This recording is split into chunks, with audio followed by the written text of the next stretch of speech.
കേരളത്തിൻ്റെ വടക്കേ അറ്റത്തുള്ള മനോഹരമായ നദിയാണ് വളപട്ടണം പുഴ.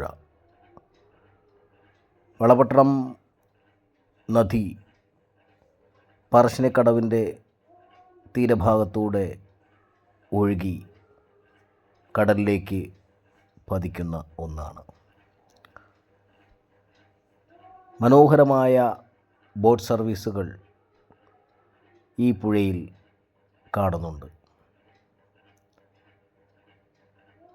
പറശ്ശിനിക്കടവ് ക്ഷേത്രത്തിന് സമീപത്തുകൂടെ ഒഴുകപ്പെടുന്ന ഈ നദി സഞ്ചാരയോഗ്യമായ നദിയാണ്. നിരവധി ടൂറിസ്റ്റുകൾ വന്നുപോകുന്ന